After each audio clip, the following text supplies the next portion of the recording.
ബംഗ്ലാദേശിൽ പുതിയതായി അധികാരമേറ്റവരുടെ പിന്തുണയോടുകൂടി പ്രക്ഷോഭകാരികൾ അഴിഞ്ഞാടി അവിടുത്തെ ഹിന്ദുക്കളടക്കമുള്ള ന്യൂനപക്ഷങ്ങൾക്ക് നേരെ അക്രമവും കൊലയും തുടരുമ്പോൾ അതിൻ്റെ തിരിച്ചടിയുടെ അലയൊലികൾ ആസാമിൽ നിന്ന് മുഴങ്ങിത്തുടങ്ങിയിരിക്കുന്നു എന്നുള്ളത് തന്നെയാണ് ഏറ്റവും പ്രധാനപ്പെട്ട വാർത്ത.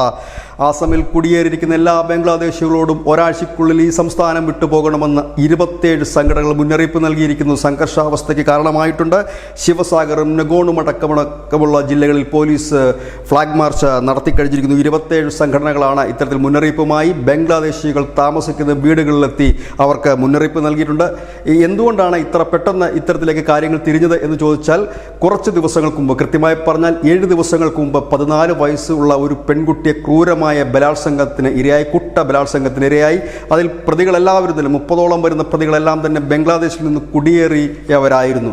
ഒപ്പം തന്നെ ഇവർ ബംഗ്ലാദേശിൽ കച്ചവട സ്ഥാപനങ്ങൾ നടത്തുന്നവരുമായിരുന്നു. അതുകൊണ്ട് തന്നെ ബംഗ്ലാദേശികളുടെ കച്ചവട സ്ഥാപനങ്ങളെല്ലാം തന്നെ കഴിഞ്ഞ 2 ആഴ്ചയായി നടക്കുന്ന പ്രക്ഷോഭങ്ങളിൽ പൂട്ടപ്പെട്ടിരിക്കുന്നു, അടച്ചിട്ടിരിക്കുകയാണ്. ക്രമസമാധാന നില തകരാറിൽ ആകും എന്ന് കണ്ടതിനെ തുടർന്ന് എല്ലാ ജില്ലകളിലും ഫ്ലാഗ് മാർച്ച് നടത്തുമെന്ന് DGP GP സിംഗ് അറിയിച്ചു കഴിഞ്ഞിരിക്കുന്നു.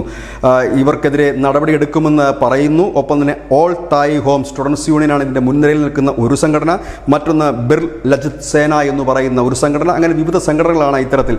കാരണം ആസാമി സ്വദേശിയായ ഒരു പെൺകുട്ടിയാണ് ബലാത്സംഗത്തിന് ഇരയായത്.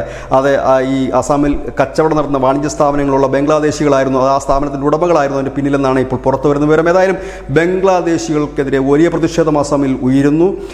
അത് ഒരു വലിയ സംഘർഷാവസ്ഥയിലേക്ക് നീങ്ങുന്ന ഒരു വാർത്ത തന്നെയാണ് ഏറ്റവും പ്രധാനപ്പെട്ട ഒരു വാർത്ത. News desk news India Malayalam.